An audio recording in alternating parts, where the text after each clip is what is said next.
I pressed harder on the accelerator, watching the speedometer needle climb past 60. The winding road ahead disappeared into sheets of water that hammered my windshield faster than the wipers could clear them. I'd been driving for 40 minutes, leaving the rural property where I'd spent 6 hours photographing a restored barn for some architectural magazine that paid barely enough to cover gas. 29 years old and still chasing freelance scraps. My parents would have had opinions about that if they were still alive to voice them. 3 years gone, and I still reached for my phone sometimes to call them before remembering. Headlights appeared in my rearview mirror, high beams cutting through the storm. They'd been there for miles now. 10, at least. Maybe more. Rural Oregon at 11 p.m. didn't exactly have traffic, and this car maintained the same distance no matter how fast or slow I drove. I tested it, slowed to 45. The lights fell back, sped up to 65. They matched my pace exactly. My fingers tightened on the steering wheel. The leather was slick with the nervous sweat coating my palms despite the November cold seeping through the doors. I told myself it was coincidence. Just another driver heading toward Portland on the same empty highway. But my gut, the same instinct that had kept me safe covering protests and police raids for newspapers that could barely afford to pay me, screamed otherwise. The bridge over the Willamette River emerged from the darkness ahead. 2 lanes, narrow, the metal grating slick with rain and fallen leaves. I'd crossed it 100 times, but tonight, with those headlights burning holes in my mirror and my heart trying to punch through my ribs, it looked different. Dangerous. I accelerated into the curve. Too fast. I knew it the second my tires lost traction. The car lurched sideways. I yanked the wheel right. Overcorrected. The world became a blur of motion and terror. Metal shrieked as my bumper clipped the guardrail. Then nothing was underneath me anymore. Just air. And falling. The impact with the water felt like hitting concrete. My head snapped forward against the seatbelt. Pain exploding behind my eyes. Water rushed through the seams around the doors immediately. Shockingly cold, stealing my breath. I fumbled for the seatbelt release with hands that wouldn't work properly. My camera bag had flown from the passenger seat and pinned my right leg against the console. The car tilted forward, nose sinking faster than the back. Water was at my waist. Then my chest. Panic clawed up my throat. I finally got the seatbelt free and shoved the camera bag aside. My ribs screamed in protest. Broken or bruised, didn't matter. I grabbed the door handle and pulled. Nothing. I pulled again, throwing all my weight against it. The pressure of the water outside held it shut like a tomb sealing itself. The water was at my neck. My breath came in short, desperate gasps as I tilted my head back to keep my mouth above the rising waterline. My hand scrambled across the door, searching for the window button. Found it. Pressed it. Dead. Of course the electronics were dead. The water covered my mouth. I took one last gulp of air before it reached my nose. Then I was under. My lungs burned. I pounded on the window with my fists, accomplishing nothing except sending jolts of pain up my arms. The darkness outside the car was absolute. I couldn't tell up from down anymore. Couldn't tell if the car was still sinking or if we'd hit bottom. My vision started to narrow. Black spots eating at the edges. My chest felt like it would cave in. I was going to die here. 29 years old, drowned in a river because someone had sabotaged my brakes. I didn't even know why. Didn't know who. Wouldn't get the chance to find out. The window exploded inward. Glass shredded the water around me. A hand grabbed my arm. Then another. Strong. Pulling. I was too oxygen-deprived to help much, but whoever had me dragged me through the broken window anyway. The jagged edges caught my jacket. My jeans. Probably my skin. I didn't care. We were moving up. Had to be up because my lungs demanded it. We broke the surface. I gasped. Coughed. Choked on water I'd inhaled. Gasped again. Hands held me up, keeping my head above water even as I convulsed and tried to breathe and vomit at the same time. I've got you. A man's voice. Deep. Rough with exertion. Don't fight me. Just breathe. I couldn't have fought if I wanted to. My body had given up on me entirely. He swam us toward shore, one arm hooked under my chest, his legs doing all the work. When we reached the muddy bank, he lifted me out like I weighed nothing and laid me on my back. His face was a dark silhouette against the storm clouds. "Ambulance is coming," he said, his hands pressed against my ribs, checking for injuries. I cried out. He muttered something that might have been an apology. Then he was shrugging out of his coat and draping it over me. Heavy, expensive, still warm from his body. "Who?" I managed. My voice sounded like I'd been gargling gravel. "Doesn't matter." He stood up, water streaming from his clothes. I saw him better now. Tall, broad shoulders, dark hair plastered to his head, blood running down his temple from a cut near his hairline. More blood on his hands from the glass. "You're safe." Sirens wailed in the distance, getting closer. He stepped back into the shadows. "Wait." I tried to sit up. Failed. "I don't even know your name." But he was already gone. The ambulance arrived 4 minutes later. Paramedics wrapped me in heated blankets and checked my vitals while police officers descended on the scene with lights and questions. I answered what I could through chattering teeth. Yes, I'd lost control. No, I didn't know why. Yes, someone had pulled me out. No, I didn't know who. They loaded me into the ambulance. As the doors closed, I caught a glimpse of my car being pulled from the river. The roof was completely caved in. The driver's side was a mangled mess of twisted metal. Looking at it, I couldn't understand how anyone had gotten me out of that. Couldn't understand how I was still breathing. I woke up in a hospital room that smelled like disinfectant and bad coffee. A nurse with kind eyes and gray hair pulled back in a practical bun smiled when she saw me conscious. "Welcome back, sweetheart. You gave us quite a scare." "How long?" My throat felt like sandpaper. 3 hours since you came in." She adjusted the IV in my arm. "You've got some bruised ribs, mild hypothermia, and more cuts than I can count, but you're incredibly lucky. Doctor will be in soon to explain everything." "The man who brought me in."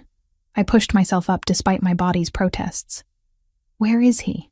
Her expression shifted to something between confused and concerned. "He didn't stay, honey. Brought you in dripping wet, covered in blood from cuts all over his hands and face. We tried to check him out, but he refused treatment. Left before anyone could even get his name."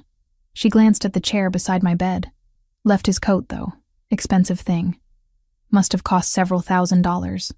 I looked where she was pointing. The coat was draped over the chair, still damp, with embroidery visible on the inside collar. Initials in gold thread. CR. The police came an hour later. 2 detectives, one older with a face like worn leather, one younger who took notes on everything I said. They asked about the accident, about my speed, about whether I'd been drinking. Standard questions delivered without much warmth. Then the older detective's expression changed. "Miss Collins, we need to talk about your vehicle." "What about it?" "Brake lines were cut. Professionally. This wasn't an accident. The hospital kept me for 2 days. Standard procedure for hypothermia, they said. Even mild cases. I spent most of that time staring at the coat and trying to figure out who CR was, and why someone wanted me dead badly enough to cut my brake lines. The police had no leads, no suspects, just questions I couldn't answer. When they finally released me, my best friend's boyfriend picked me up and drove me home. My apartment felt different, smaller, less safe. I thanked him, waited for him to leave, then locked every lock on my door and shoved a chair under the handle for good measure. My camera equipment. The thought hit me like ice water. It had been in the car. Thousands of dollars of gear that I'd saved for years to afford. I called the police station. After 20 minutes of hold music, someone told me my belongings had been recovered, and I could pick them up at my convenience. I went the next morning.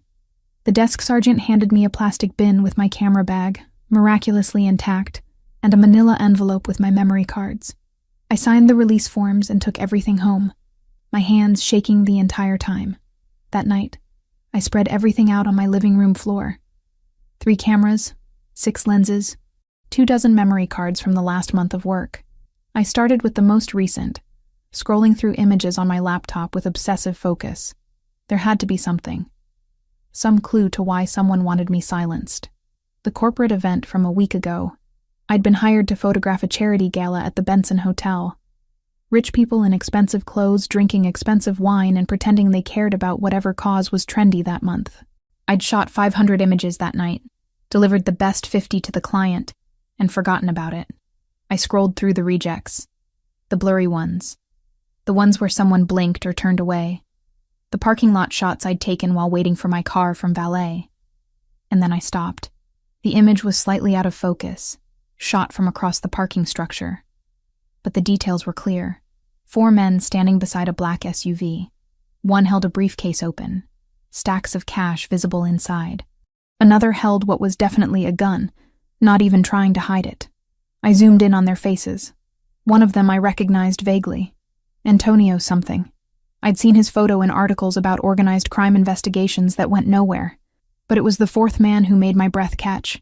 He stood slightly apart from the others, watching the transaction with an expression of calculated assessment. Even out of focus, he was striking. Sharp features. Dark hair. Wearing a perfectly tailored charcoal suit that moved with him like water. And on the key ring dangling from his hand, I could make out the initials on the leather fob. CR.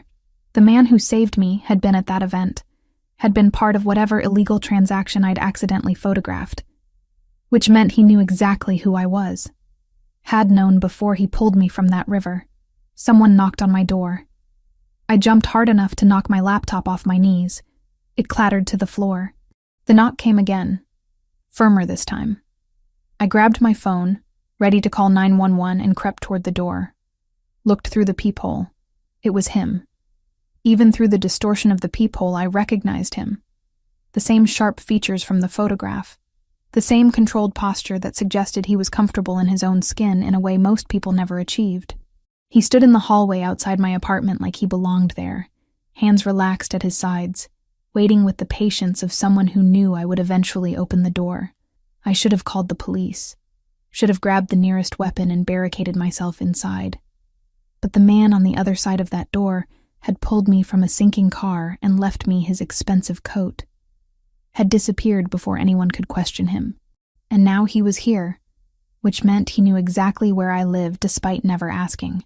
My hand shook as I undid the chain lock, left it on, opened the door the 3 inches the chain allowed. Hannah Collins. His voice was deeper in person, rougher around the edges. He didn't make it a question. You know who I am. I do. His eyes were dark brown, nearly black in the dim hallway lighting. They tracked across my face with the same calculated assessment I'd seen in the parking lot photograph. I wanted to check if you were recovering well. How did you find my address? He glanced at the coat visible on my couch behind me. You have something of mine. Seemed reasonable to retrieve it. That doesn't answer my question. No. He tilted his head slightly. It doesn't. May I come in? This conversation would be better conducted privately. Every survival instinct I possessed screamed at me to slam the door. But standing here with 3 inches of space between us felt more dangerous. At least if he was inside, I saw what he was doing. Could grab a knife from the kitchen if necessary. Could run for the fire escape. I closed the door, undid the chain, and opened it again. Stepped back to let him enter. He moved past me with careful precision, the kind that came from being constantly aware of his own body in space.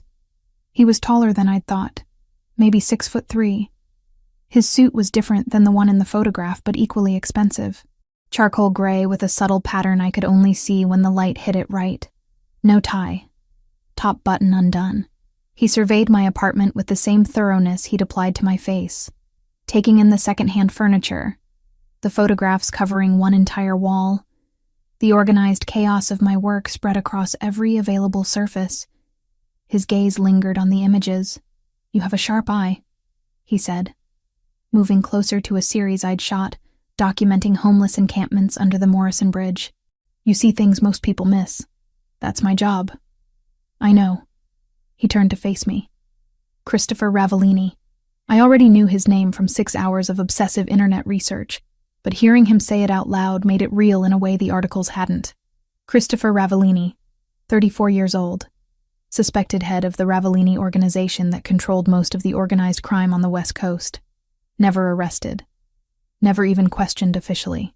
Just whispers and speculation and photographs of him at charity galas and expensive restaurants. You were at the Benson Hotel event, I said. Last week. I photographed you. You photographed a transaction you weren't supposed to see. So you know about the photos. Everyone involved knows about the photos, Hannah. That's why someone cut your brake lines. He said it so matter-of-factly, like he was discussing the weather. The men you captured on camera work for dangerous people. People who eliminate problems before they become bigger problems. And you? I crossed my arms over my chest, trying to look braver than I felt. What do you do? I run a business. Sometimes that business requires protecting assets. Sometimes it requires eliminating threats. His gaze held mine steadily. Right now, I'm offering to protect you. Why would I trust you? You were there. You're part of whatever that transaction was. I was observing. There's a difference. He moved to my window, looked down at the street below with casual interest. The men who want you dead work for the Cartel del Golfo. They operate distribution networks throughout Oregon and Washington under the cover of legitimate businesses. Your photographs document a $22 million transaction between them and suppliers from Mexico. If those images become public, they destroy years of carefully constructed operations. Then I'll take them to the police. Christopher turned from the window. Something that might have been amusement flickered across his face. 3 detectives in the Portland Police Department receive $20,000 monthly from the cartel. 2 patrol officers receive $10,000 each. A lieutenant receives $30,000.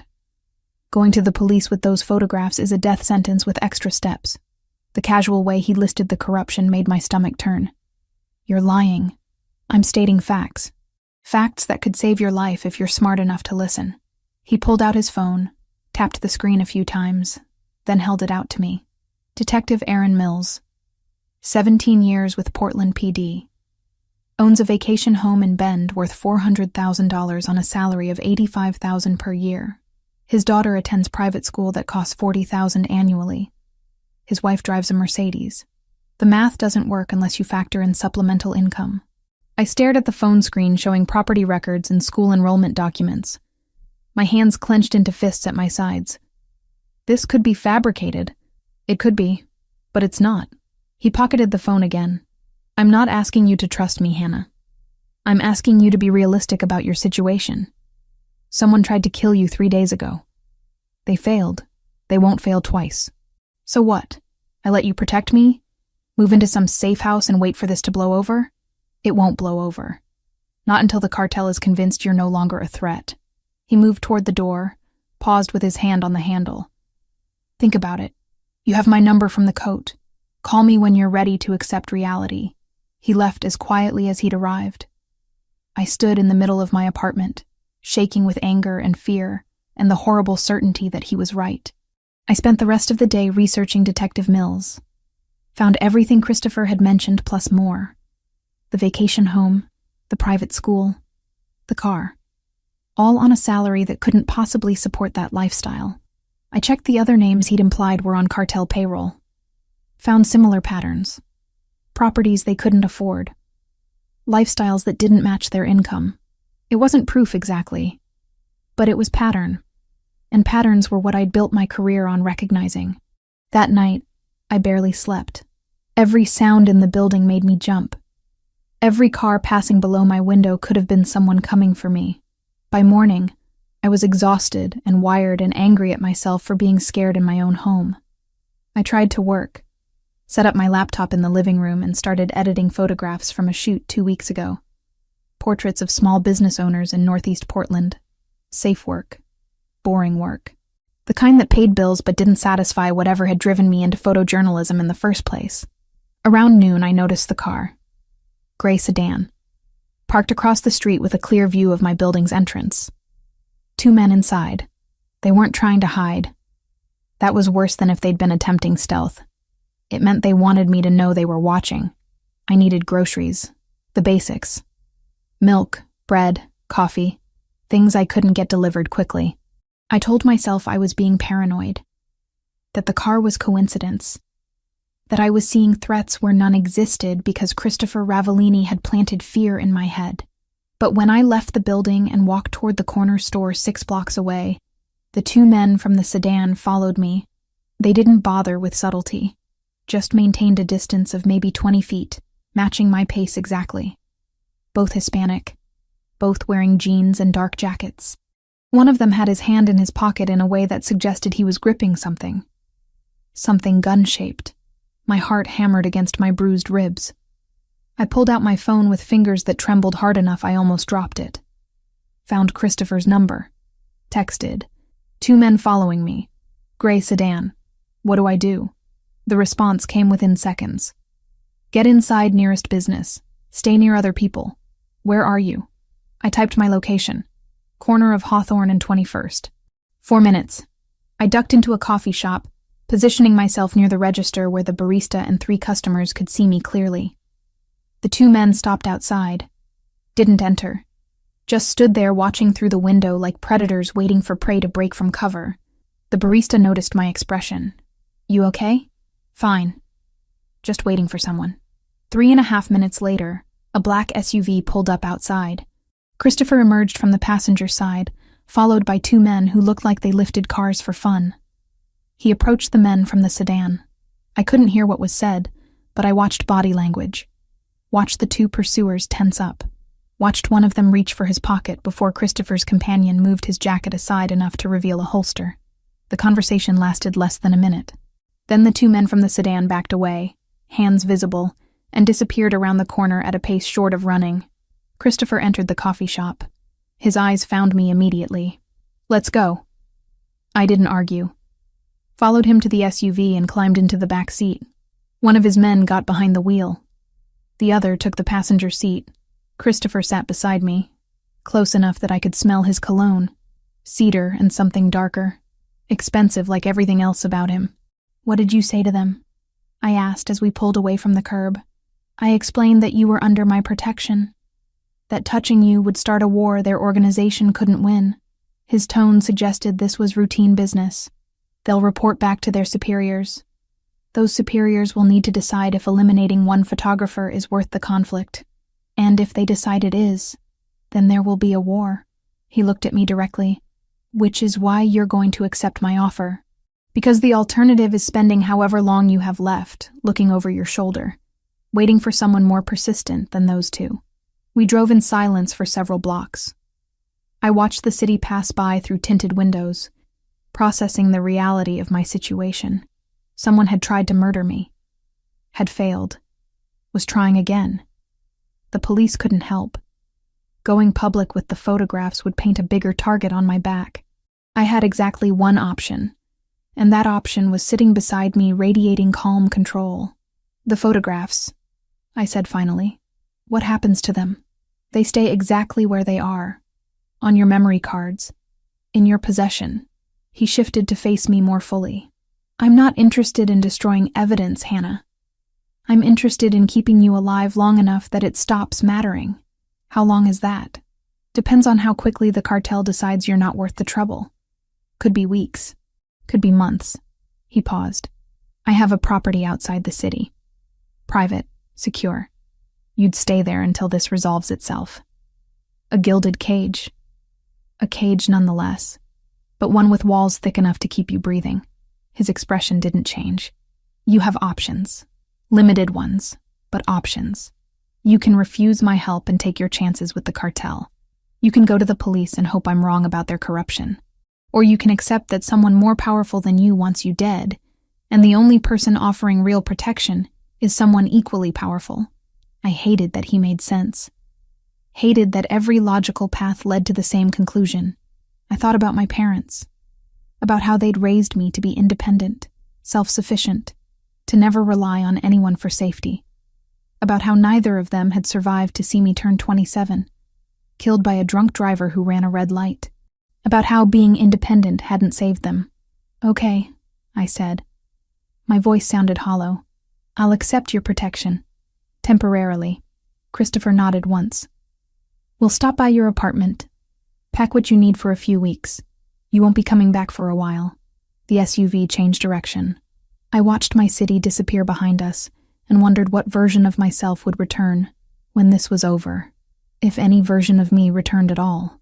We didn't go back to my apartment after all. A quick call from Vincent flagged movement near my block. and Christopher pivoted the plan to retrieve my things later, when it could be done safely. We didn't drive back toward the city. Christopher directed his driver onto Highway 26 heading west, away from Portland's sprawl and into the forested hills that rose like green walls on either side of the road.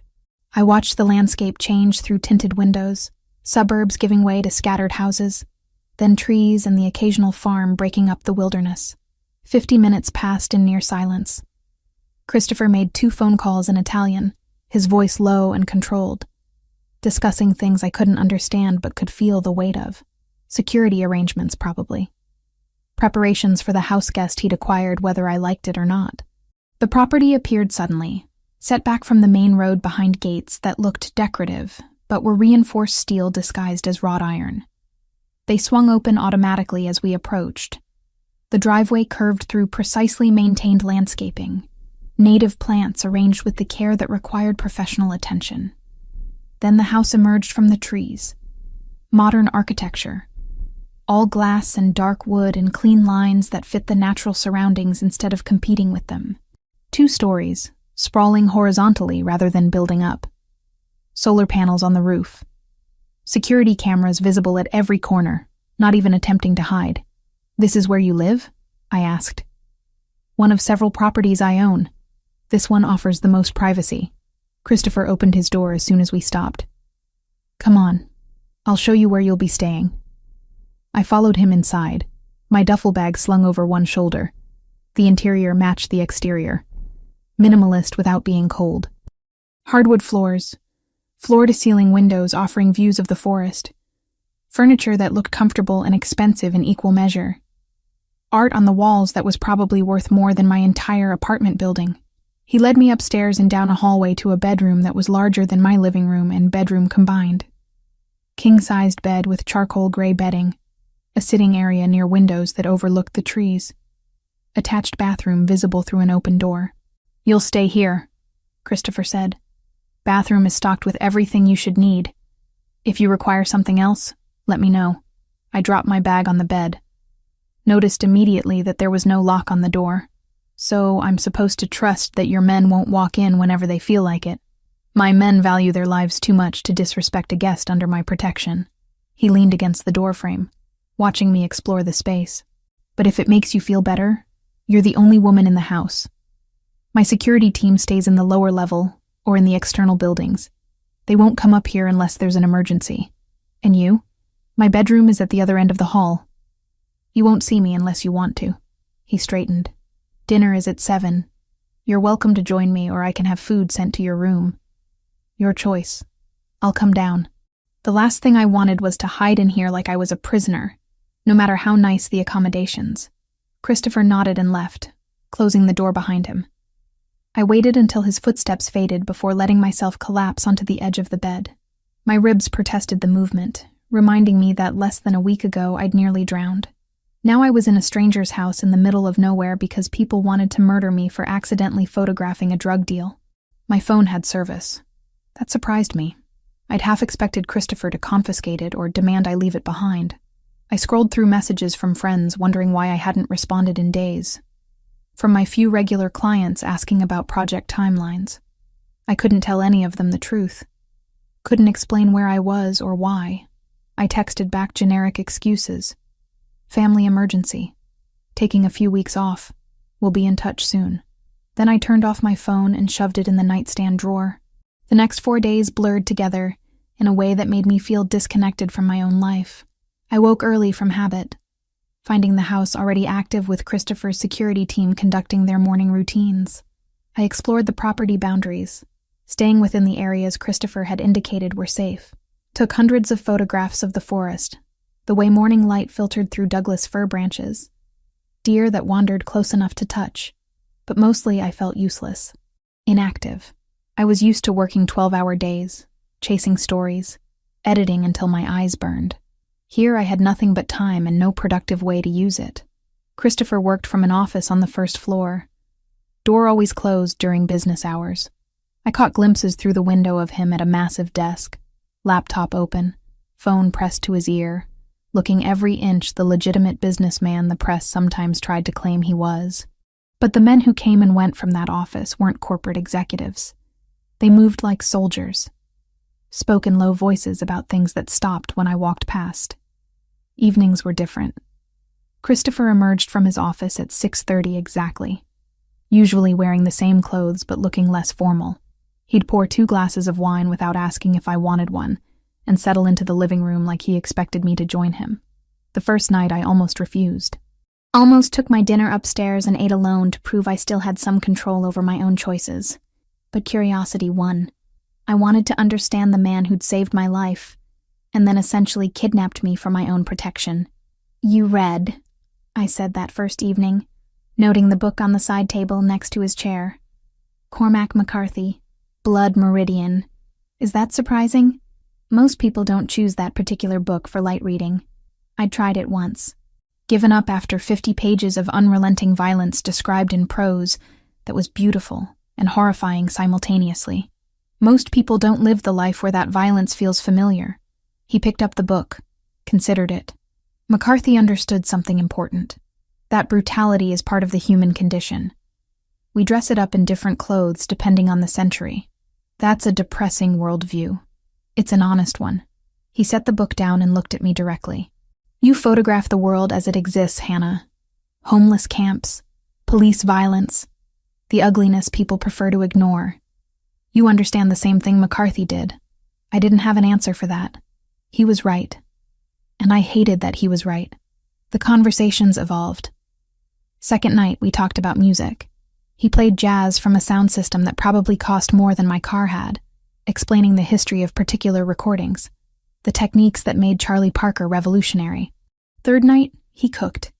An elaborate pasta dish that required 2 hours of preparation and tasted better than anything I'd eaten in months. He moved around the kitchen with the same controlled precision he applied to everything else, measuring and timing each element perfectly. "Where did you learn to cook?" I asked, watching him plate the food with care that bordered on obsessive. "My grandmother. She insisted every man in the family know how to feed himself properly." He handed me a plate.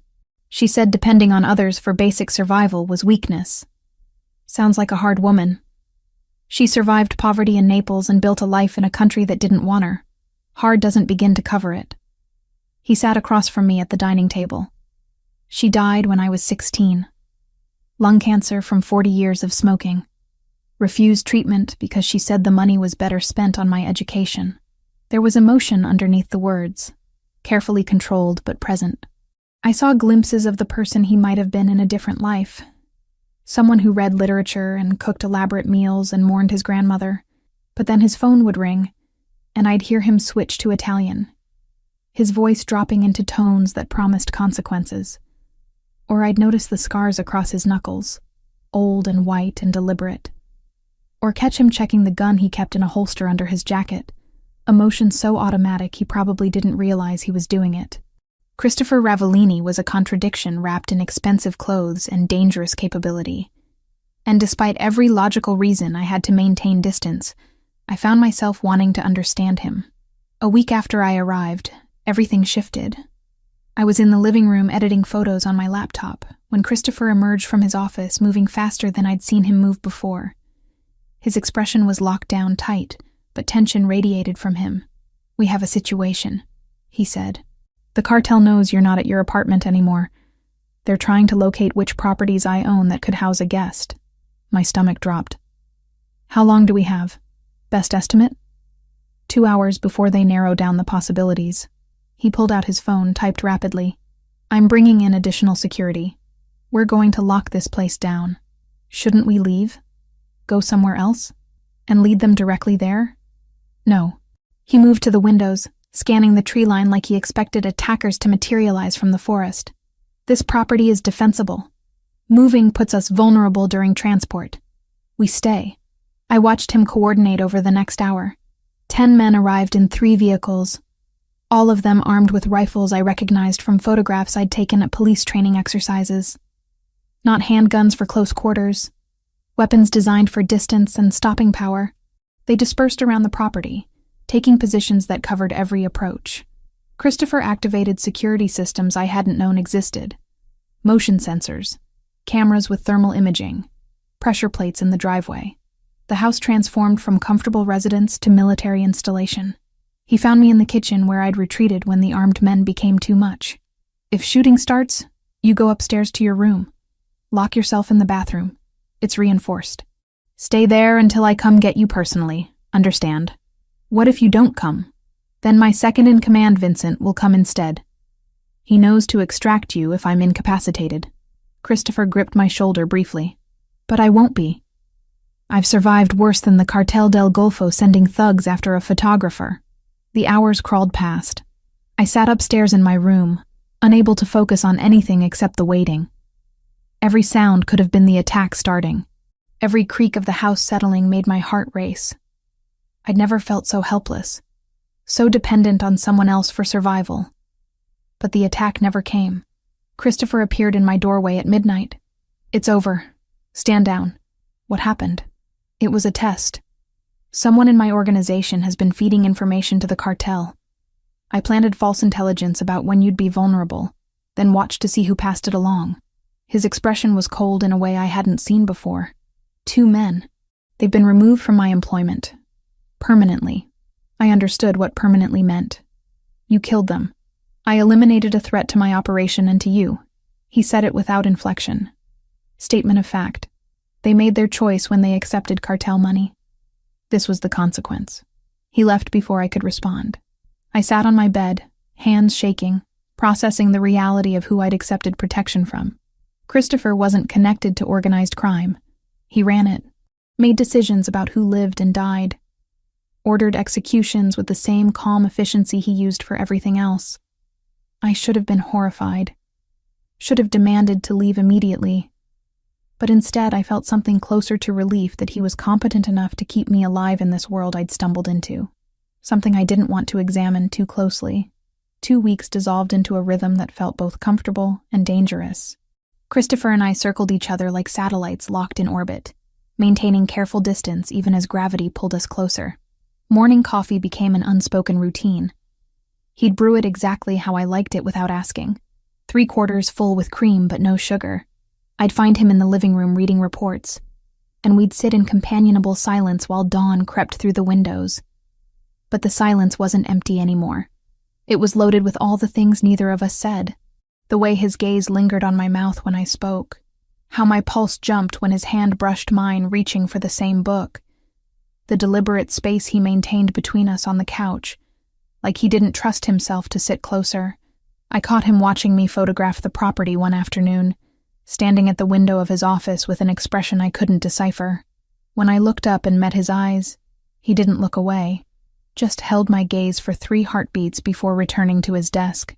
That night at dinner, his knee bumped mine under the table. Neither of us moved away. I need to attend a family obligation this Saturday, Christopher said on Thursday evening. We were in the kitchen. He was cooking again, some elaborate risotto that required constant attention. Weekly dinner with my sister. It would be helpful if you accompanied me. I set down the wine glass I'd been nursing. You have a sister, Lucia, 26. She's a corporate attorney who handles the legitimate side of my business interests. He stirred the rice with methodical precision. She knows about your situation, about the photographs and the cartel. I trust her completely. And do you want me to meet her because sitting out here indefinitely isn't sustainable. You need interaction with people who aren't my security team. And because maintaining normal routines is important for appearances. The cartel watches for patterns. If I suddenly stop attending family dinners, it signals that something has changed. He had a point. I'd been isolated for 2 weeks, seeing no one except Christopher and the rotating shifts of armed men who patrolled the property. My friends had stopped asking when I'd be back. My clients had moved on to other photographers. I was disappearing from my own life one day at a time. Okay, I agreed. I'll go. Saturday arrived overcast and cold.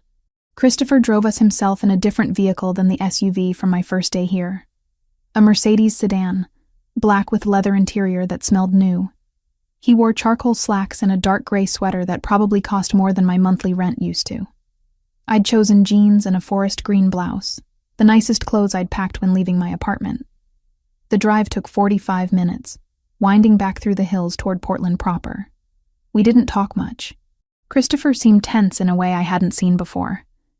His hands gripped the steering wheel harder than necessary. His jaw was set. "Nervous about me meeting your sister?" I asked. "Lucia can be perceptive. She'll notice things I'd prefer she didn't." "What kinds of things?" He glanced at me briefly. "That I'm struggling to maintain appropriate boundaries with someone under my protection." The admission hung in the air between us. I didn't know how to respond, so I watched the scenery change from forest to suburbs to the elegant neighborhoods of Northwest Portland, where old money-built craftsman homes on tree-lined streets. Lucia's townhouse stood in the Pearl District, modern architecture sandwiched between renovated warehouses turned luxury condos. Christopher parked on the street and came around to open my door before I could do it myself. A small gesture that felt significant. The woman who answered the door was unmistakably his sister. Same dark hair, though hers fell in waves past her shoulders.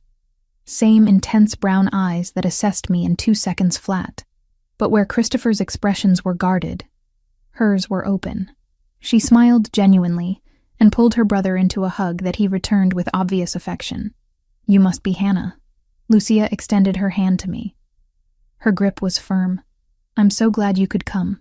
Christopher's been impossible to pin down lately." "I've been managing a situation," Christopher said. "You're always managing a situation." She stepped aside to let us enter. "Come in. Dinner's almost ready." The interior matched the exterior. Clean lines, modern furniture, art that looked expensive but not ostentatious. Everything arranged with the precision of someone who valued order. A lawyer's home, I thought. Someone who built arguments and constructed defenses and kept things carefully controlled. Lucia poured wine while Christopher checked his phone in the living room. She handed me a glass of red that was probably worth more than I wanted to know. "He told me about the photographs," she said quietly. "About what you accidentally captured. I'm sorry you got pulled into this. I'm sorry I took pictures of your family's business associates conducting illegal transactions." She laughed, a sound that was warm and genuine. "Christopher doesn't have business associates. He has allies and enemies and people who haven't decided which category they belong in yet." She glanced toward where her brother stood with his back to us. "But he's good at what he does. If anyone can keep you safe from the Cartel del Golfo, it's him." Dinner was chicken picada with roasted vegetables and homemade bread that Lucia admitted came from the bakery down the street. We sat at a table that fit 6, but felt intimate with the 3 of us. Christopher relaxed as the meal progressed, the tension bleeding from his shoulders as he and Lucia traded stories about their grandmother, who'd apparently been a force of nature. "She used to make us recite poetry in Italian," Lucia said. "Dante mostly. If we couldn't remember the lines, no dessert." "You always remembered," Christopher pointed out. "Because I cheated. I wrote the lines on my arm and hid them under my sleeve." She grinned at me. "He never told on me either. Too honorable for his own good. Even as a kid, I watched them together, seeing a different version of Christopher. Someone who had family he loved, who'd been a child once, before whatever had happened to turn him into the man who ordered executions and ran criminal enterprises. It made him more human, more complicated. After dinner, Christopher's phone rang. He excused himself to the balcony, leaving Lucia and me alone with coffee and tiramisu she'd made from scratch. "He likes you," Lucia said without preamble. "I can tell.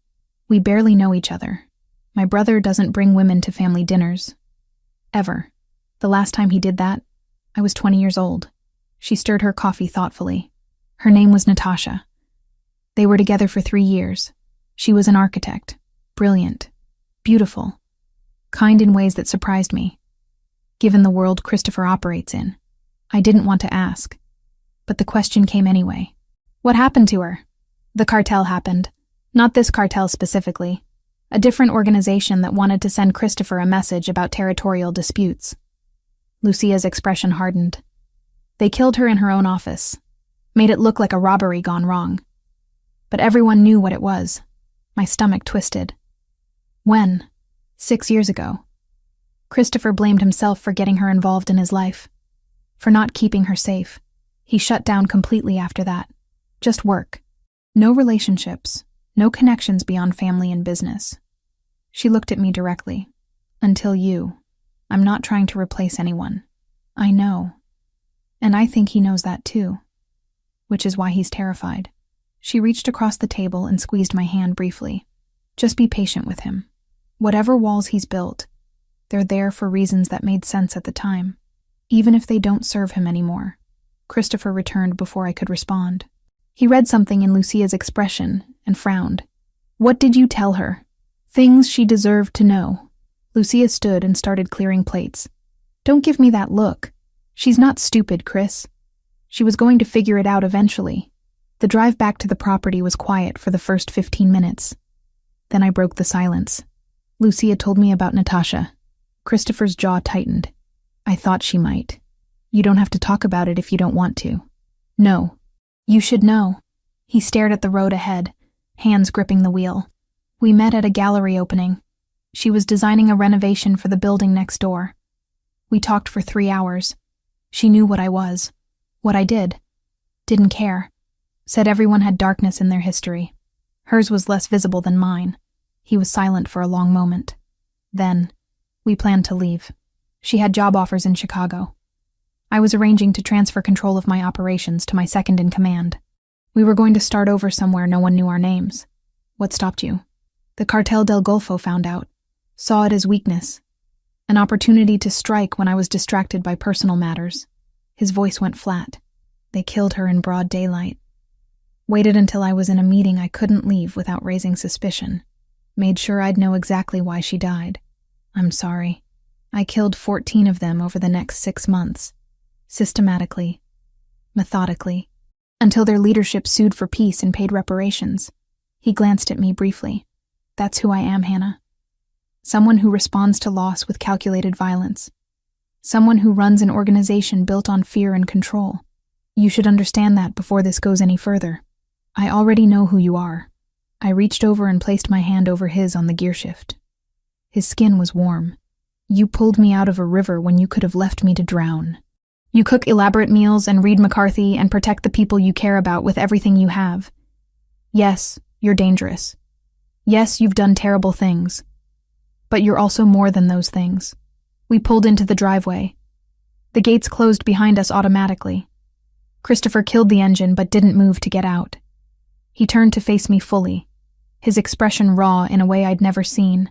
I can't promise to keep you safe forever. Can't promise the cartel won't find a way through my defenses. Can't promise I won't get you killed the way I got Natasha killed. I'm not asking for promises. I unbuckled my seatbelt.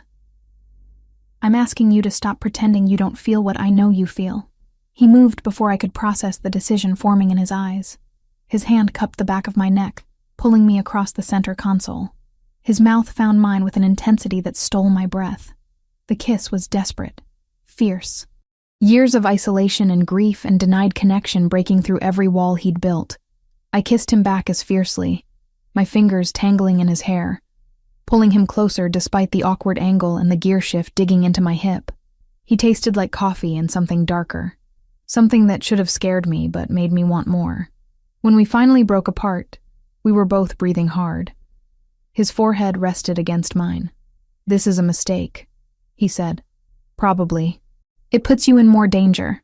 I'm already in danger. It changes everything. Good.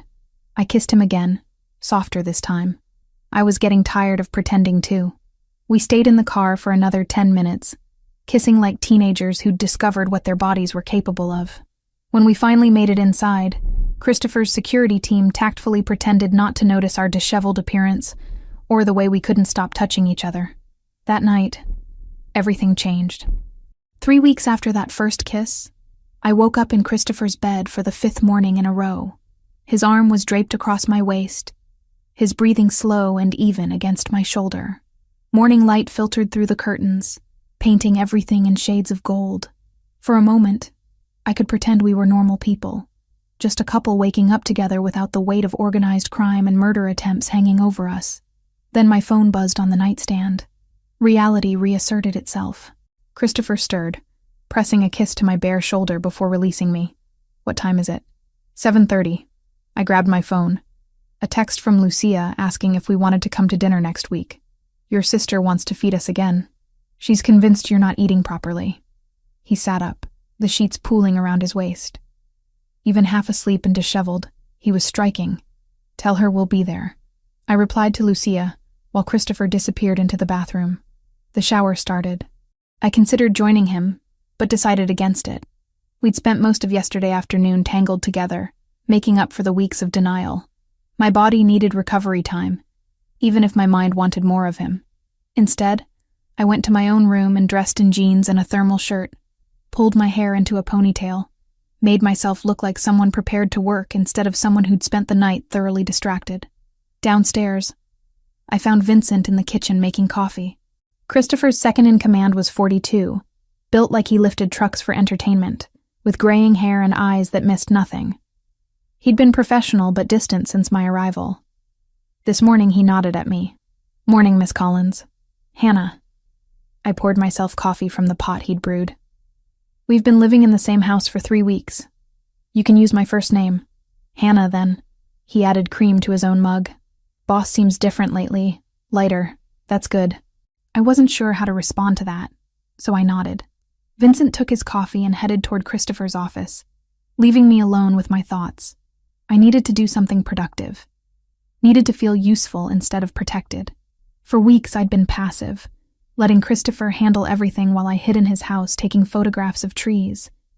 It was driving me slowly insane. The idea hit me while scrolling through old work on my laptop. I had skills the cartel didn't know about. Experience documenting things people wanted hidden. Connecting evidence across multiple sources. Building cases through visual storytelling. When Christopher emerged from his office for lunch, I ambushed him with my proposal. "I need equipment from my apartment," I said without preamble. "My telephoto lenses, the professional tripod, the portable lighting kit." He looked up from the sandwich he was assembling. "Why?" "Because I want to help actively. Document cartel operations. Build a case we can feed to the FBI anonymously." I set my laptop on the counter, showing him examples of investigative photojournalism I'd done before. "This is what I do, Christopher. I find stories people don't want told and I tell them anyway. Let me do that here." "No." He said it flatly, without room for negotiation. "Your apartment is being watched. Going back is suicide. Then we plan it properly. Go at night. Bring backup. Make it quick." I heard the desperation in my voice. I can't sit here indefinitely waiting for this to resolve itself. I need to fight back. Christopher studied me for a long moment.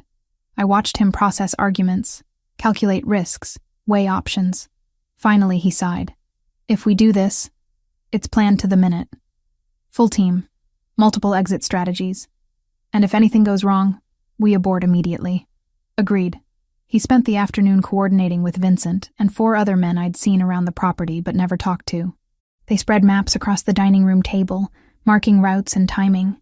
Christopher insisted on 5 different escape paths depending on which direction trouble came from. Overkill, I thought, but didn't argue. We left at 2:45 in the morning. 3 vehicles, 6 armed men, and me wearing dark clothes with my hair tucked under a baseball cap. The drive into Portland took an hour through empty roads. My neighborhood looked different at this hour. Darker. More threatening. 2 of Christopher's men swept the building first, came back reporting minimal cartel surveillance. 1 car parked 3 blocks away with sleeping occupants. We had a window. 12 minutes, Christopher said as we approached my apartment door. In and out. No stopping for anything that's not on the list. My hands shook as I unlocked the door. Everything looked exactly as I'd left it almost a month ago. Coffee mug in the sink, laundry basket on the couch, photographs covering the walls. But it felt like someone else's life now. Like I was breaking into a museum of who I used to be. "Hannah?" Christopher touched my elbow. "Focus." "Right." I moved to my equipment closet and started grabbing what I needed. 2 telephoto lenses, the tripod, a bag of memory cards and batteries. Christopher helped me pack everything into a duffel bag while his men stood guard at the door and windows. 10 minutes. We were ahead of schedule. I couldn't help it. I grabbed a framed photograph from the bookshelf.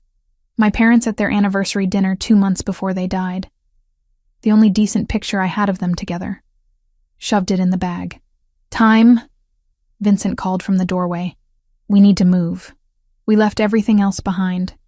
The furniture I'd saved for months to buy. The darkroom equipment in the spare bedroom. Books and clothes and the accumulated debris of 29 years. Out the door and down the stairs and into the waiting vehicles in under 12 minutes total. The explosion happened when we were halfway back to the property. A flash of light behind us so bright it turned night into day. Then the sound, a deep boom that rattled the SUV's windows. I twisted in my seat to look back. Flames lit up the sky where my building had been, orange and red reaching toward the clouds, black smoke already billowing. Jesus Christ, Vincent breathed from the driver's seat. Christopher had his phone out, already making calls. Get units to that location, find out casualty count, and check if anyone's following us. Now, my ears were ringing. Not from the explosion itself. We were too far away for that, but from shock. If we'd been 10 minutes slower, if I'd stopped to grab more things, if Christopher hadn't been so insistent about timing. They were waiting, I said. My voice sounded distant. They knew I'd eventually come back. Remote detonation. Christopher's expression was carved from stone. Someone was watching, saw us go in, waited to be sure you were inside before triggering it, but we left early, which is the only reason you're alive. He reached over and gripped my hand hard enough to hurt. They wanted to be certain this time. No surviving a sinking car. Just complete obliteration. Back at the property, I couldn't sit still. Paced the living room, while Christopher's team reviewed security footage and coordinated with contacts in the Portland Fire Department. The final report came through at dawn.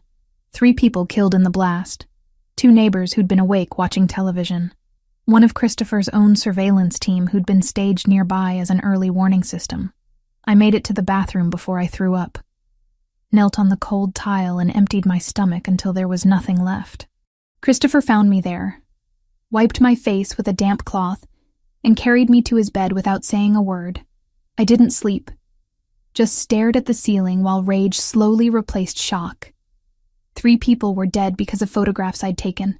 My building was rubble. Everything I'd owned, except what fit in a duffel bag, was destroyed. The Cartel del Golfo wanted me afraid, wanted me running, wanted me dependent on Christopher's protection until they found a way through his defenses. Instead, they'd made me furious. By noon, I was in Christopher's office with my laptop and the equipment we'd recovered. I'm doing this, I said. I'm going after them. He looked up from the phone call he was finishing. Told whoever was on the other end he'd call back. Explain. You said you have contacts in the FBI. Clean ones. People not on the cartel payroll. I pulled up satellite images of Portland I'd been studying. I'm going to document everything. Their operations, their people, their transactions. Build a case so airtight the FBI can't ignore it. And then I'm going to hand it to them on a silver platter and watch the cartel burn. That puts you directly in their crosshairs. I'm already there. They blew up my building. I met his eyes. I can sit here passively waiting to die, or I can fight back with the only weapons I have. My camera and my brain. Your choice which version of me you want to protect. Christopher was silent for a long moment. Then he picked up his phone and made a call. Vincent, get the technical team together. We have a project. The next 3 weeks were the most intense of my life. Christopher set me up in a room adjacent to his office with equipment I'd only dreamed about having access to. High-powered cameras with lenses that could read license plates from a mile away. Surveillance software that let me track movement patterns across multiple locations. Databases of known cartel associates compiled from years of Christopher's intelligence gathering. I worked 12-hour days, sometimes more, analyzing photographs Vincent's team provided, identifying patterns in vehicle movements, mapping supply chains. Every piece of evidence I found, I documented meticulously. Names, dates, locations, building the comprehensive picture that prosecutors loved. Christopher's team intercepted communications, told me what to look for and when. I'd position cameras in places they identified and wait, sometimes for hours, sometimes overnight, capturing transactions, meetings, shipments being moved under cover of legitimate business. My journalistic training finally had purpose again. I knew how to take disparate pieces of information and weave them into coherent narrative, how to present evidence that couldn't be dismissed, how to tell a story that demanded action. Lucia came for dinner one evening and found me hunched over my laptop at the dining room table, surrounded by printed photographs and handwritten notes. She looked at the organized chaos and then at her brother. "She's like you," Lucia said. "Obsessive when she finds a problem to solve." "I'm starting to notice that," Christopher replied, but there was pride in his voice. After 2 weeks, I had something substantial. A major distribution operation happening in 9 days. $30 million worth of product moving through the port of Seattle. I'd identified the warehouse where it would be staged, the vehicles transporting it, the personnel involved, even the approximate timing based on ship manifests and previous patterns. Christopher reviewed my work with Vincent. They spent 3 hours verifying details, checking sources, making sure nothing could be traced back to how we obtained the information. Finally, Christopher nodded. "This is solid work, Hannah. Better than what we usually get from paid informants." "So we use it?" "We use it." He pulled out a burner phone I'd never seen before. "I have a contact at the FBI. Agent Sarah Morrison. She works organized crime out of Seattle. Clean record. Not on anyone's payroll that I've been able to determine. I've fed her information before through anonymous channels. She knows how to handle sensitive intelligence." He composed a message carefully. "Encrypted. Untraceable if Morrison followed protocols correctly. Attached the files I'd compiled with all identifying information about Christopher's organization stripped away. Sent it. How long until we know if she acts on it?" I asked. "Could be days. Could be weeks. Federal investigations move slowly." He pulled me against him, wrapping his arms around my waist. "But you did good work. Real work. No matter what happens next, you should be proud of that." I leaned back against his chest, feeling the steady beat of his heart. 3 people had died in that explosion meant for me. But maybe, if this worked, we could prevent more deaths. Could put pressure on the cartel from enough sides that they'd decide one photographer wasn't worth the trouble. Maybe I could finally stop running and start living again. Agent Morrison moved fast. 4 days after Christopher sent the intelligence, news broke of a massive federal raid at the port of Seattle. I watched the coverage on 3 different channels simultaneously, heart pounding as helicopters showed tactical teams swarming a warehouse I'd photographed from 6 different angles. 23 arrests, 2 regional lieutenants for the Cartel del Golfo among them, 55 million in heroin and cocaine seized, 42 million in cash confiscated. The news anchors called it the biggest organized crime bust in Pacific Northwest history. They speculated about anonymous tips and months of federal investigation. I knew the truth. My photographs had done that. My analysis of movement patterns and shipping manifests had given Morrison everything she needed to execute a perfect operation. Christopher found me glued to the television at noon, tears streaming down my face. Not sad tears, vindication, relief. 3 people had died in the explosion meant for me. But now, dozens of cartel operatives were in federal custody facing decades in prison.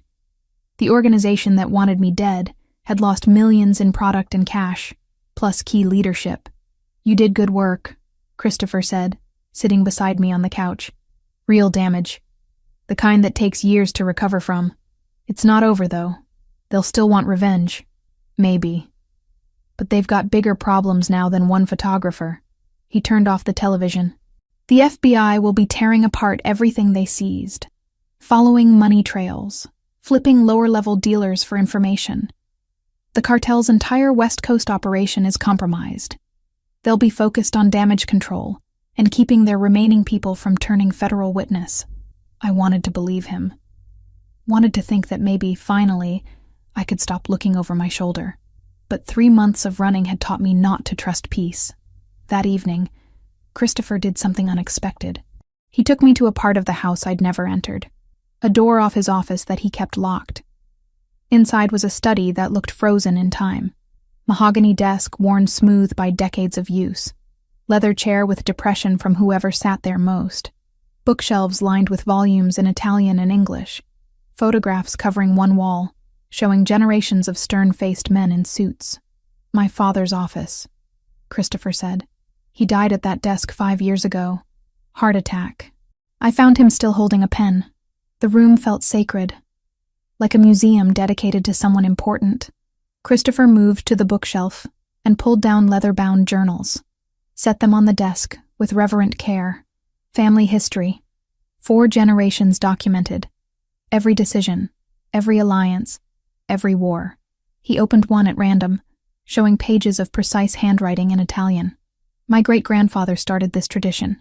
Said if we didn't record our own history, others would write it for us incorrectly. I traced my fingers over the writing. Can you read it? Every word. My father made sure I spoke Italian before English. Said forgetting our language was forgetting our blood. He closed the journal. He also said this life was a cage, that each generation inherited chains our ancestors forged, that real freedom was impossible once you took the oath. But you don't believe that. I want not to believe it. He leaned against the desk, arms crossed. I've spent 5 years running an organization I never wanted, maintaining alliances my father built, fighting wars that started before I was born, all because of legacy and loyalty and codes that govern a world most people don't know exists. Then why not leave? Because 300 families depend on my organization for income. Because rival groups would fill the power vacuum if I disappeared, and they're far more violent than we are. Because walking away means abandoning people who've been loyal to my family for decades. He looked at me directly. But I've been working on a different solution. Gradual transition. Transferring control of problematic operations to trusted lieutenants. Investing heavily in completely legitimate businesses. Creating distance between myself and anything that could result in federal prosecution. How long would that take? 3 years, maybe 4. Slow enough that it doesn't create instability. Fast enough that I might escape before I'm 40. He moved closer to me. I'm telling you this because I need you to understand what you'd be signing up for. If you stay with me, it's years of living in this world, meeting dangerous people, attending family dinners where half the guests are criminals, knowing where the money comes from even as I try to legitimize it. I met his gaze steadily. Are you asking if I'll wait? If I'll build that future with you? I'm asking if you can accept who I am right now, not who I want to become. I thought about it. Christopher Ravellini was a criminal. He ran an organization that profited from vice and violence. He'd ordered people killed, would probably order more killed before this was over. By any objective measure, I should run as far and fast as possible. But he'd also saved my life, protected me when he could have left me to the cartel, trusted me with his plans and his vulnerabilities, made me feel safer than I'd felt since my parents died. And somewhere in the past 3 months, I'd fallen completely in love with him. Yes, I said. I'll stay. I'll wait. I'll build whatever future we can carve out of this. He kissed me then, slow and deep and full of promise. When we finally broke apart, he rested his forehead against mine. I love you, he said. 3 words that clearly cost him effort to speak. I didn't think I felt this again after Natasha. Didn't want to risk it, but you make me want to try. I love you too. I wrapped my arms around his neck. All of you. Not the parts that are easy to love. The following weeks felt different. Lighter, despite nothing external changing. Christopher and I settled into routines that felt domestic and normal. Morning coffee together. Working in adjacent rooms during the day. Dinners where we talked about books and music instead of threats and violence. Lucia visited twice a week, bringing wine and gossip about her law firm and questions about what I'd do once this was over. She and I had become genuinely close. She taught me about the legal structures that protected Christopher's legitimate businesses, how to spot money laundering hidden in layers of corporate ownership, which investments were clean and which were carefully disguised criminal proceeds. You're good at this, she said one evening while we reviewed financial documents for a real estate development Christopher was considering. You see patterns, connect things most people miss. It's photojournalism applied differently, finding the story beneath the surface. Still, Chris is lucky to have you. She refilled our wine glasses, and I'm glad he finally found someone who doesn't run when things get complicated. Christopher also made changes because of me. Started introducing me to parts of his operation I'd been sheltered from. One Saturday evening, he brought me to a meeting with his senior counsel, 5 men who'd served his father and now served him. They gathered in the dining room like board members at a corporate meeting, except the business they discussed involved territory and enforcement and managing relationships with suppliers who shipped product from overseas. I sat beside Christopher, acutely aware that I was the only woman in the room, that these men had spent decades in an organization where women were wives and daughters but never equals. Vincent was there, his presence reassuring. The others I recognized from around the property but had never formally met. Christopher introduced me without preamble. "This is Hannah Collins. She's under my personal protection and has contributed intelligence that resulted in significant damage to the Cartel del Golfo. Going forward, she has authority to speak on matters of security and operations when I'm unavailable. Questions?" The oldest of the five, a man called Joseph with white hair and hard eyes, studied me openly. "With respect, boss, this woman is a civilian, an outsider. Giving her authority undermines decades of protocol. Protocol changes when circumstances require it." Christopher's voice was steel wrapped in silk. "Hannah stays. Her authority stands. Anyone who has a problem with that can voice it now or accept it going forward." Silence. Joseph clearly wanted to argue further. But Vincent leaned forward slightly, a subtle show of support for Christopher's decision. The others followed Vincent's lead. Whatever objections they had, they kept them behind their teeth. The meeting continued. I mostly listened, absorbing how they spoke in code, how shipments meant drugs, contracts meant enforcement actions, negotiations meant territory disputes. Christopher directed conversation with the same competence he applied to everything. These men might not like me, but they followed him without question. Afterward, alone in Christopher's bedroom, I asked if he thought I'd gained their acceptance. "Some of them will come around. Joseph is old school. He'll never fully trust you." Christopher unbuttoned his shirt, tossing it toward the laundry hamper. "But they respect strength and competence. You demonstrate both consistently. Eventually that matters more than their prejudices." I moved behind him, wrapping my arms around his waist. "And if they don't come around, then they're welcome to find employment elsewhere." He turned to face me, cupping my face in his hands. "You're not going anywhere. They'll adapt or leave. Those are the only options." That night, lying in darkness with Christopher's breathing steady beside me, I thought about how completely my life had changed. 4 months ago, I'd been drowning in a river. Now I was planning a future with a man who ran organized crime and introducing myself to his council of advisors like it was a normal Tuesday. My parents would have been horrified, or maybe they would have understood that sometimes survival means adapting to circumstances beyond your control, that sometimes love finds you in the least expected places and asks you to become someone you never imagined being. I didn't have answers. Just Christopher's arm draped across my waist, and the knowledge that whatever came next, we'd face it together. Peace lasted exactly 2 weeks after the Seattle raid. Then the Cartel del Golfo responded with the coordinated brutality that reminded everyone why they'd built an empire on fear. The warning came through Christopher's intelligence network at 6 p.m. on a Thursday. Multiple sources reporting unusual movement. Cartel operatives converging on Oregon from California and Washington. Not the usual distribution crews. These were enforcers, soldiers, the kind who specialized in sending messages written in blood. Christopher called an emergency meeting in his office. Vincent and 3 senior lieutenants gathered around the desk covered in maps and surveillance photos. I stood near the window, watching the sun disappear behind the trees, feeling the tension coil through the room like a living thing. "They're coming here," Vincent said, tapping a satellite image of our property. "Best intelligence suggests tonight, 20 to 30 men, military-grade weapons. This isn't reconnaissance, it's an execution squad. Let them come." Christopher's voice was cold steel. "We've prepared for this. Every approach is covered. We have higher ground and home advantage. If they want war, we'll give them war." I'd organized a small dinner for tonight, just Lucia and 2 couples Christopher had introduced me to over recent weeks. Antonio and Marie, who ran legitimate importing businesses that also served as Christopher's eyes on shipping routes. David and Sarah, whose construction company had built half the security infrastructure on this property. Normal people who lived in Christopher's world by choice, rather than force.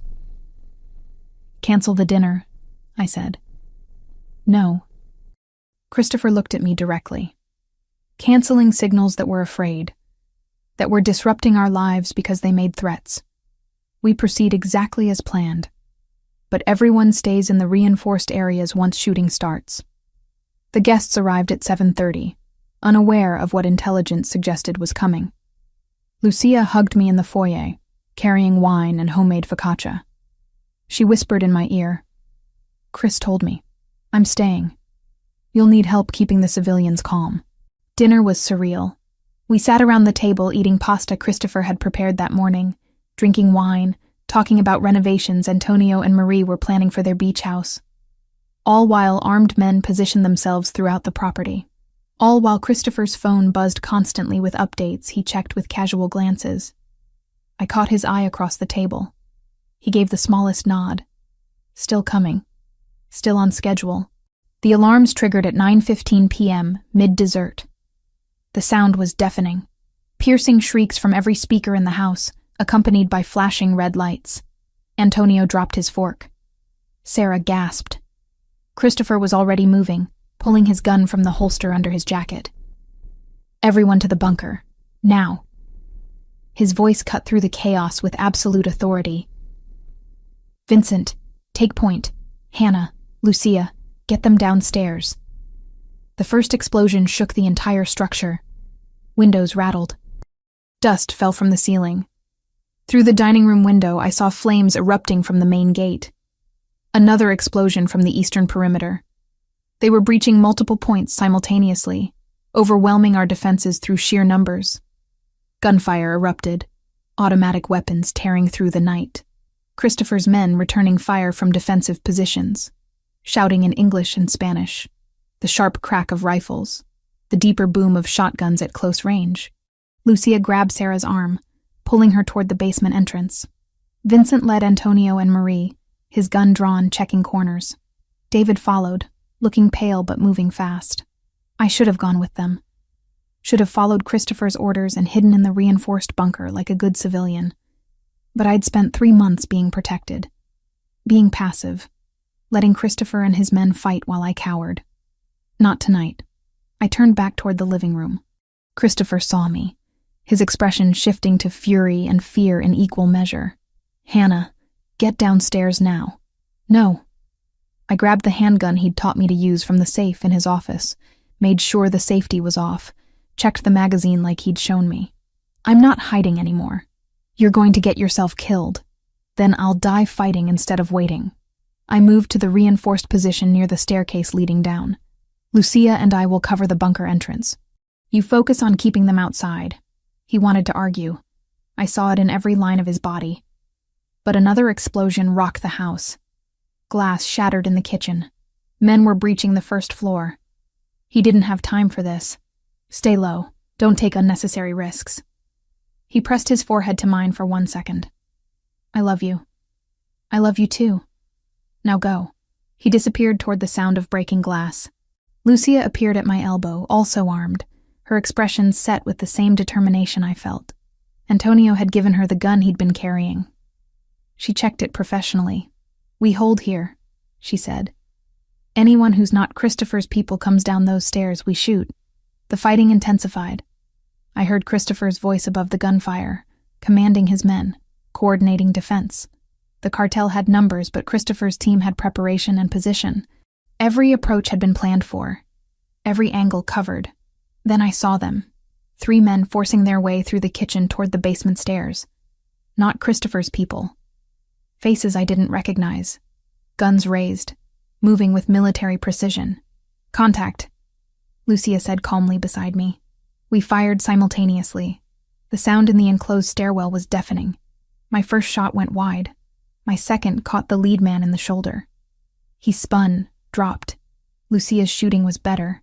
2 shots. Center mass. The second man fell. The third retreated, shouting in Spanish. More gunfire from above. Someone was screaming. I couldn't tell if it was Christopher's man or theirs. My hands were shaking. I'd shot someone. Maybe killed them.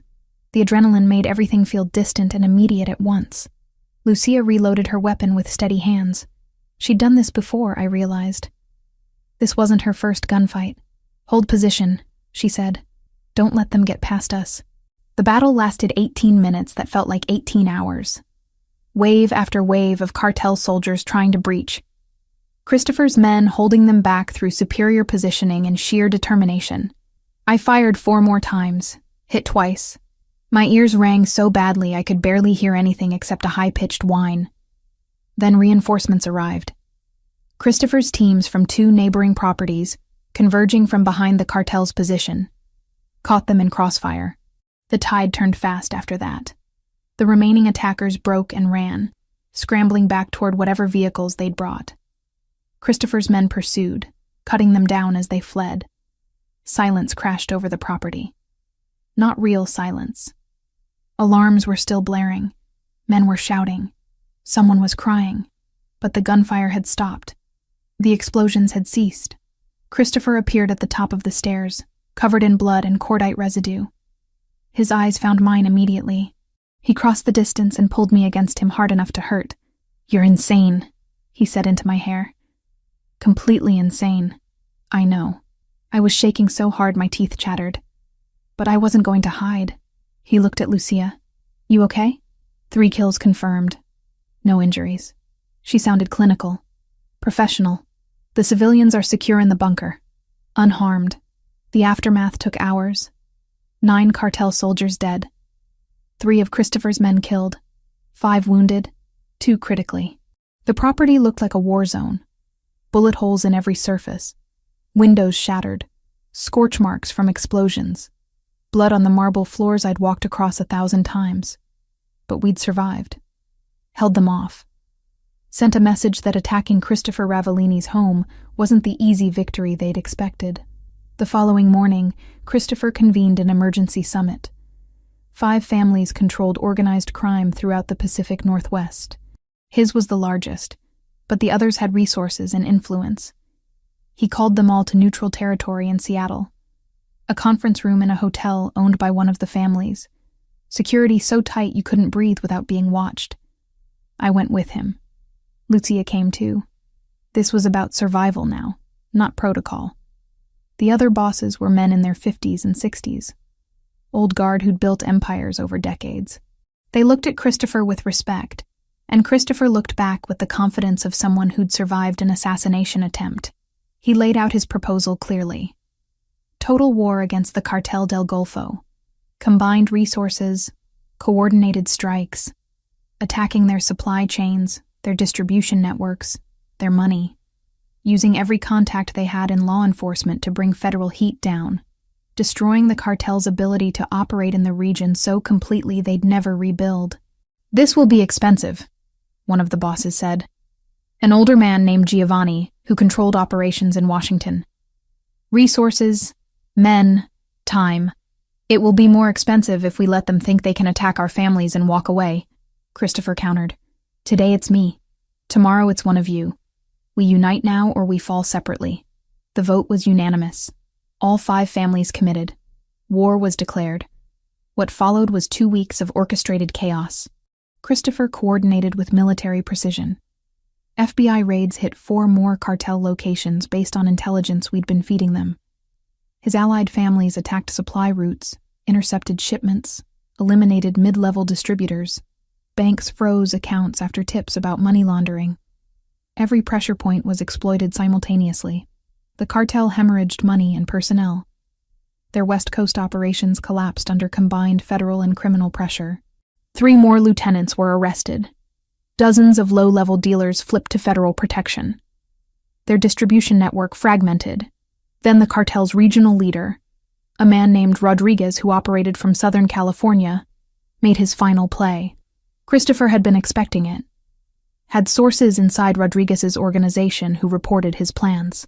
The meet was set for a supposedly neutral warehouse in an industrial area outside Portland. Rodriguez wanted to negotiate peace. Wanted to discuss terms for the cartel pulling out of Oregon entirely in exchange for Christopher calling off the coordinated attacks. Christopher went with 8 men. I stayed at the property with Lucia and Vincent's secondary team. Watched the entire operation through body cam feeds and GPS tracking. Rodriguez had no intention of negotiating. He'd brought 30 men, intended to kill Christopher and end the war through decapitation. But Christopher had anticipated that too. Had 50 men positioned around the warehouse before Rodriguez arrived. had snipers on roofs, had every exit covered. The firefight was brutal and short. Rodriguez tried to shoot Christopher personally, got 2 rounds off before Christopher's return fire dropped him. The cartel soldiers surrendered when they realized they were completely surrounded. But those 2 rounds had hit Christopher. 1 in the left shoulder, 1 in the right side, above his hip. He stayed upright long enough to secure the scene, long enough to confirm Rodriguez was dead. Then he collapsed. I watched it happen through the body cam feed. Watched Vincent catch him. Watched blood spread across Christopher's shirt. Watched the team load him into an SUV for emergency transport to the private medical facility Christopher maintained for situations exactly like this. 6 hours of surgery. Bullets extracted. Damage repaired. The doctors said he'd been lucky. Couple inches different. And the one that hit his side would have shredded his liver. As it was, he'd recover completely given time and physical therapy. I sat beside his hospital bed while he slept off anesthesia, held his hand, watched his chest rise and fall. The man I loved had almost died ending a war that started because I'd taken photographs at the wrong moment. But the war was over. Rodriguez dead. The cartel's leadership decimated, their operations destroyed. Federal prosecutions proceeding against dozens of their people. They no longer had the resources or will to pursue revenge against one photographer. Christopher opened his eyes at dawn.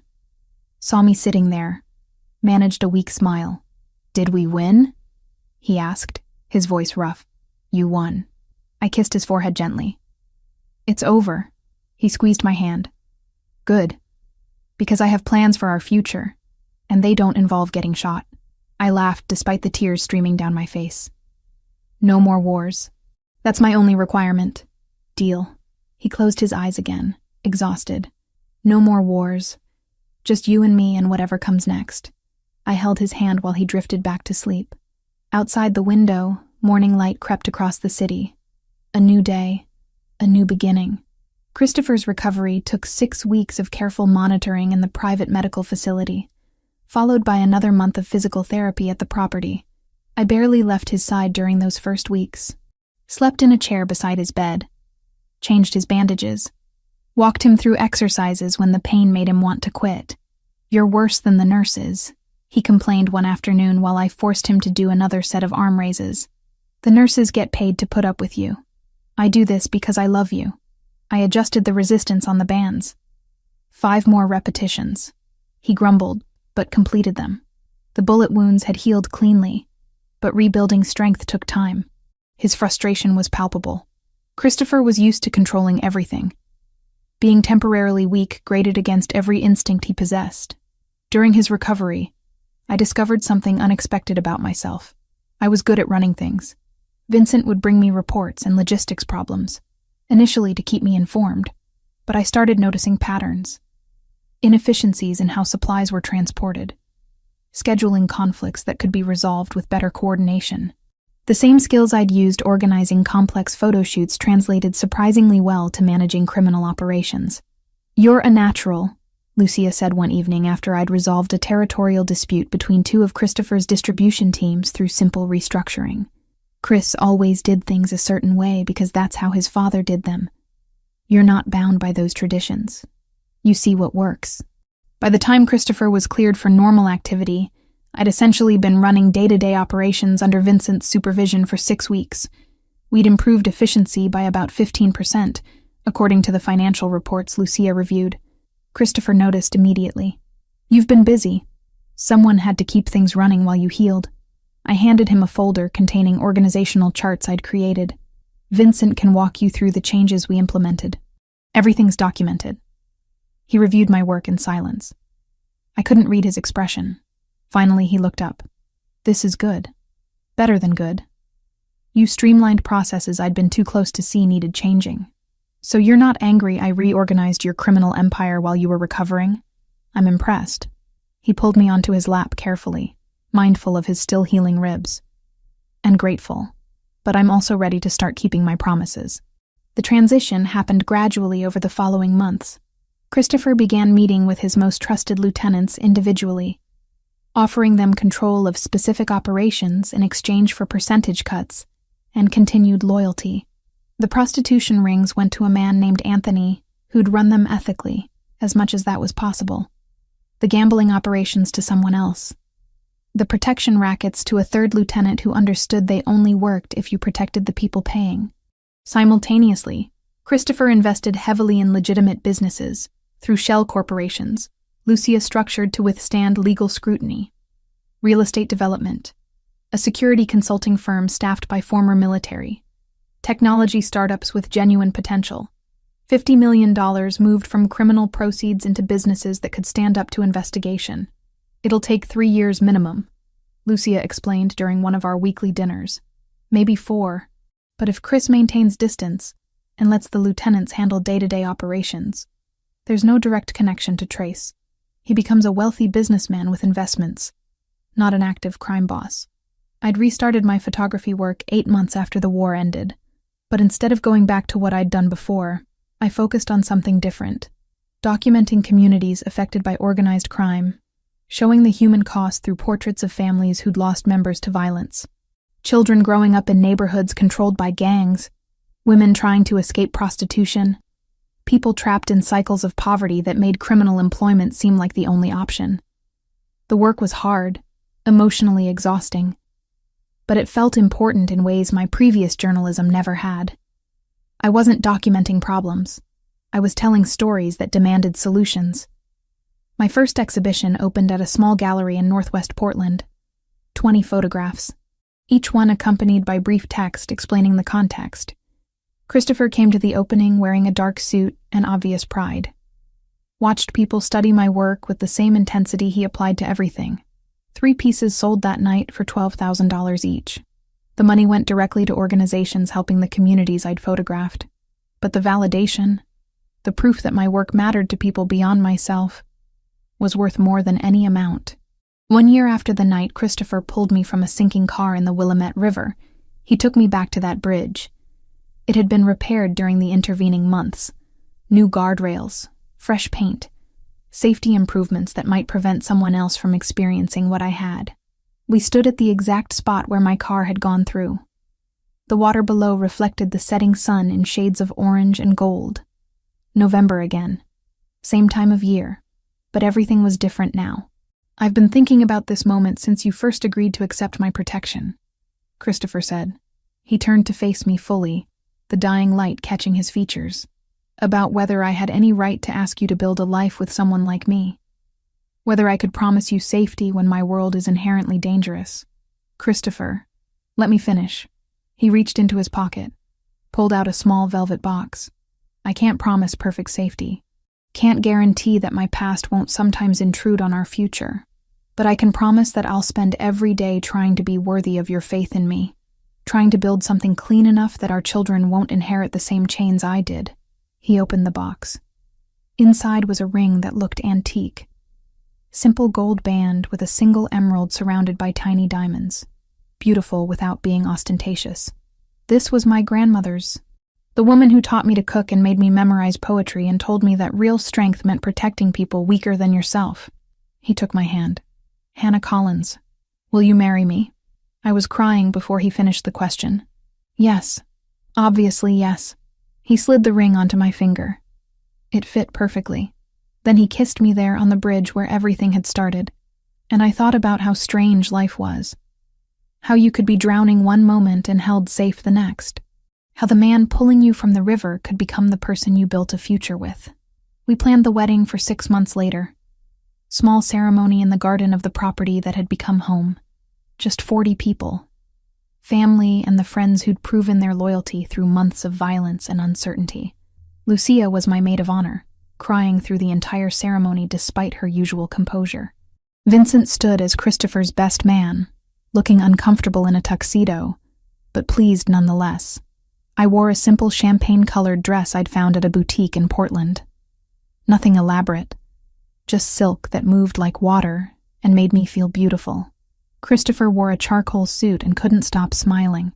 The man who conducted business meetings with absolute stoicism looked at me like I was something miraculous. We said our vows under late spring sunshine. Promised to love each other through whatever came. Meant every word. The first year of marriage was peaceful in ways neither of us had expected. Christopher continued distancing himself from active operations. I worked on a photo series documenting women who'd left gang life and were rebuilding. We traveled when we could.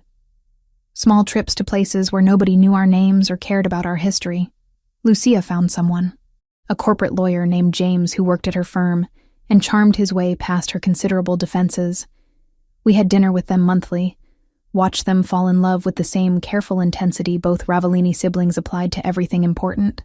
18 months after our wedding, I realized I'd missed my period, then missed a second one. The pregnancy test I bought showed 2 lines I stared at for a full minute before my brain processed what they meant. Christopher's reaction when I told him was pure joy, followed immediately by protective concern. You need to stop working so hard. No more 12-hour days editing photographs. You need rest and proper nutrition, and I'm pregnant, not made of glass. I kissed him to stop the worried rambling. Women have been doing this for millennia. I'll be fine. He relaxed fractionally. I know, but you're my wife, my responsibility. I want to make sure you have everything you need. We documented the pregnancy obsessively. Photographs every month showing my changing body. Ultrasound images pinned to our refrigerator. Books about parenting stacked on every surface. Christopher transformed one of the spare bedrooms into a nursery, painting walls himself in soft yellow and cream tones. Our daughter arrived on a March morning, after 14 hours of labor that tested every ounce of my strength. Christopher stayed beside me the entire time, holding my hand, reminding me to breathe, looking terrified and awed in equal measure. When the doctor finally placed her in my arms, Christopher's expression shattered completely. Tears streamed down his face as he touched her tiny hand with one finger. She's perfect. Aurora Rose Ravellini, I said, watching our daughter's face scrunch up as she adjusted to being outside. Our new beginning. 4 years after the night my car plunged into a river, I stood in the garden of our home watching Christopher play with Aurora. She'd inherited his dark hair and my green eyes, had his intensity and my curiosity. At 3 years old, she was already questioning everything, demanding explanations for how the world worked. "Mommy, take picture," Aurora called, waving enthusiastically. I adjusted the camera on its tripod, set the timer for 10 seconds. "Everyone ready?" Christopher lifted Aurora into his arms. She laughed, that pure sound that made everything else fade into insignificance. I activated the timer and ran to join them, positioned myself beside Christopher, his free arm pulling me close. The camera clicked, captured us frozen in that moment of complete happiness. A family built from violence and chaos and choices neither of us had expected to make. Later, reviewing the photograph on my laptop, I thought about everything that had led here. The accident, the fear, the blood and bullets and impossible decisions. Christopher's willingness to change, my willingness to accept him as he was. We'd built something real from circumstances that should have destroyed us both, found love in the last place anyone would look for it, created a life that honored what we'd survived while reaching toward something better. Aurora appeared at my elbow, climbing onto my lap to see the photograph. That's us, I agreed. Our family. Christopher joined us, looking over my shoulder at the image. His hand found mine, fingers interlacing the way they had 1,000 times before. The way they would 1,000 times more. No regrets? He asked quietly.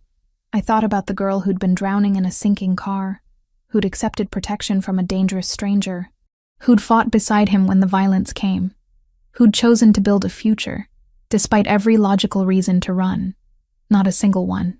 He kissed the top of my head. Aurora wiggled free to chase something in the garden. We watched her go. Our daughter who would grow up knowing she was loved and safe, who would never have to wonder if her parents would sacrifice everything to protect her. I'd spent years photographing other people's stories, documenting their struggles and triumphs, building narratives from captured moments. But this story, the one I was living, was the most important I'd ever tell, not through images, but through the life we were creating, the family we were building, the love that had survived everything designed to destroy it. Christopher pulled me closer. Aurora's laughter echoed through the garden, and I knew, with absolute certainty, that I was exactly where I was supposed to be.